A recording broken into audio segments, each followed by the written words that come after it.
Selain ancaman pandemi COVID-19 yang masih berlangsung, ada berbagai persoalan nih yang membuat ketidakpastian ekonomi global. Kalau tidak diantisipasi dengan baik, maka bukan tidak mungkin perekonomian Indonesia juga bisa terkena imbasnya. Nah, inilah yang akhirnya membuat Presiden Jokowi masih gelisah ya. Kerisauan Pak Jokowi ini akhirnya ditransfer atau disalurkan melalui berbagai perintah-perintah kepada para jajaran menterinya. Apa saja sih yang menjadi perintah atau perhatian pemerintah? Kita akan bahas bersama.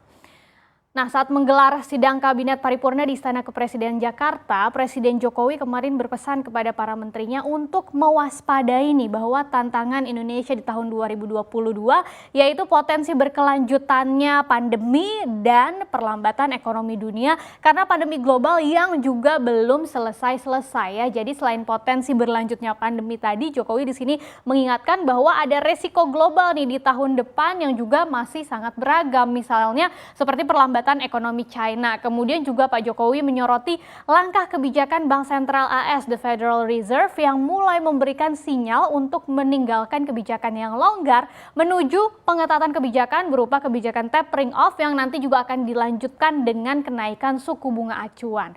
Nah, belajar dari kejadian tahun 2013 lalu ya, kebijakan ini menimbulkan yang disebut dengan taper tantrum karena saat itu akhirnya mendorong aliran dana keluar dari negara-negara berkembang termasuk di Indonesia akhirnya kembali menuju Amerika Serikat nih, atau pulang kampung karena dianggap sebagai tempat yang paling aman dan efeknya pastinya akan ada pelemahan dari nilai tukar mata uang termasuk rupiah gitu. Jadi harus diantisipasi nih. Kemudian ada juga ancaman inflasi tinggi di beberapa negara seperti Amerika Serikat, China, Eropa, Meksiko sampai Korea Selatan itu sudah mengalami inflasi tinggi yang akhirnya juga dapat memicu negara-negara itu bisa menaikkan suku bunga acuan seperti The Fed gitu ya. Yang terakhir, Jokowi juga meminta jajarannya untuk bisa mewaspadai siklus harga komoditas yang sifatnya kan cenderung berfluktuasi nih atau fluktuatif. Untuk itu Jokowi meminta supaya industri pengolahan yang berorientasi ekspor yang bisa diuntungkan dengan kenaikan harga komoditas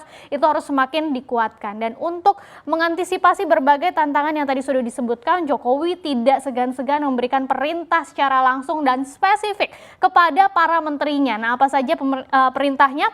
Ini ya, menjelang akhir tahun Jokowi meminta setiap kementerian dan lembaga itu termasuk pemerintah daerah di dalamnya gitu ya agar melakukan percepatan realisasi anggaran atau belanja gitu ya baik di pusat atau daerah. Jadi Jokowi melihat tuh masih ada serapan yang lambat dari anggarannya. Kalau berdasarkan catatannya Pak Jokowi per November ini realisasi dana perlindungan sosial itu baru 77% dari DIPA ya. Nah, program perlindungan sosial ini tuh termasuk program Keluarga Harapan atau PKH, terus ada juga kartu sembako, ada bantuan sosial tunai dan termasuk juga ada BLT desa. Kemudian untuk program padat karya ini juga hanya 67% dari DIPA dan dukungan untuk UMKM dan korporasi bahkan baru 60% aja dari DIPA ya. Di samping itu sampai 12 November 2021 kemarin dana penanganan COVID-19 dan pemulihan ekonomi nasional atau yang kita sering sebut dengan PEN itu baru terrealisasi sebesar sekitar 484 triliun rupiah atau itu sebesar 65% dari pagu. Baru 65% di bulan November ya, sisa 1 bulan lagi. Nah, salah satunya di dalamnya itu meliputi untuk bidang kesehatan yaitu sebesar 129 triliun rupiah atau hanya 60% dari pagu. Nah, penggunaan di bidang kesehatan ini termasuk untuk belanja klaim dari pasien yang meningkat untuk COVID-19 dan juga ada beberapa yang lainnya gitu ya. Nah, Menteri Keuangan Sri Mulyani menyebut jumlah pasien yang ditangani dan nanti juga harus diklaim oleh pemerintah masih ada sebanyak 713.900 pasien ya. Ini untuk nasional. Kemudian juga pemerintah juga masih akan memberikan insentif pada tenaga kesehatan atau nakes sekitar 1,25 juta tenaga kesehatan ya. Itu baik yang ada di pemerintahan pusat ataupun daerah. Nah, khusus belanja daerahnya aja Jokowi memberikan perintah secara spesifik kepada Menteri Dalam Negeri nih Pak Tito Karnavian untuk mengawal realisasi APBD atau anggaran belanja daerah ya, apalagi yang punya realisasinya paling rendah. Kemudian juga untuk tahun depan, jadi bukan cuma di tahun ini, tahun depan juga Jokowi meminta seluruh jajarannya untuk bisa langsung mengeksekusikan anggarannya dari awal Januari 2022. Artinya di bulan-bulan ini November sampai Desember akhir tahun itu sudah harus mulai dipersiapkan administrasinya misalnya dan yang lain-lainnya ya supaya 2022 itu langsung dieksekusi. Nah, Jokowi juga menegaskan perlu adanya penajaman dan efisiensi belanja nih yang paling penting. Jadi nggak ada lagi nanti yang namanya belanja cuma rutinitas atau belanja-belanja yang tidak memberikan dampak terhadap perekonomian. Intinya Pak Jokowi maunya kas keuangan negara kita tahun depan itu harus bisa jadi instrumen utama untuk menggerakkan pertumbuhan ekonomi dan memperkuat daya tahan Indonesia ya. Masih terkait atau seputar anggaran nih dari Menteri Keuangan Sri Mulyani juga menyebut bahwa Presiden Jokowi juga menginstruksikan agar seluruh kementerian dan lembaga memberikan atau melakukan pencadangan anggaran. Ini gunanya adalah supaya bisa mengantisipasi hal-hal yang tidak diinginkan di tahun depan gitu ya. Salah satunya yang paling kita hadapi saat ini adalah penambahan kasus COVID-19. Karena lonjakan kasus COVID-19 yang terjadi karena munculnya varian Delta di pertengahan tahun 2021 kemarin itu harus jadi pelajaran pastinya buat kita ya. Supaya pemerintah tidak lagi perlu melakukan refocusing anggaran yang akhirnya membuat disrupsi pelaksanaan anggarannya. Walaupun demikian, pemerintah sampai saat ini belum menetapkan berapa sih besaran pencadangannya secara resmi gitu yang harus disiapkan oleh tiap kementerian dan lembaga, tapi sudah diingatkan dari sekarang harus ada pencadangan minimal kalau kata Bu Sri Mulyani 5%. Nah, yang terakhir nih, Jokowi juga mengingatkan bahwa tadi kas negara atau kas keuangan memang diupayakan untuk bisa mendukung ya, tapi itu hanya berkontribusi ternyata tidak lebih dari 15% saja nih untuk kas negara. Jadi masih butuh peranan sektor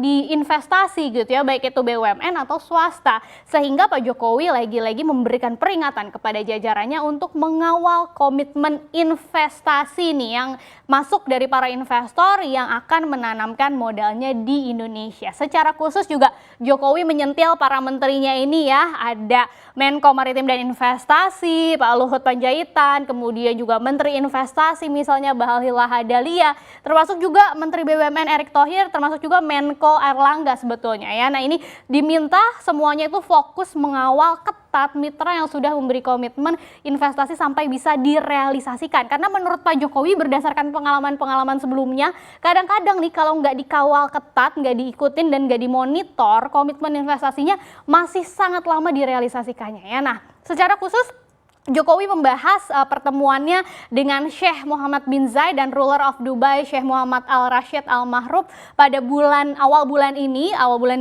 November di Abu Dhabi gitu ya. Jadi ada komitmen investasi dari Uni Emirat Arab yaitu sebesar 44,6 miliar dolar nih kalau dirupiahkan sampai 600 triliun rupiah. Nah, ini harus dikawal ketat karena sebelumnya Kepala BKPM Bahlil Lahadalia menyebut sebagian komitmen investasi sebesar itu akan ditangani langsung oleh Indonesia Investment Authority atau INA ya, sebesar 18 miliar dolar. Nah, ini sebagiannya aja dari sini gitu ya. Ini rencananya akan terrealisasi tahun 2023 sampai 2024. Itu ada yang untuk proyek infrastruktur atau pertanian, bisa juga alat kesehatan, data center, sampai hilirisasi pertambangan, energi baru terbarukan, dan termasuk juga yang ada di dalamnya itu rencana pembangunan ibu kota baru di Kalimantan ya. Selain itu ada juga komitmen investasi sebesar 9,29 miliar dolar Amerika Serikat nih. Ini dalam rangka transisi energi dan ekonomi hijau yang didapat dari pertemuan Indonesia dengan Perdana Menteri Inggris Boris Johnson ya. Jadi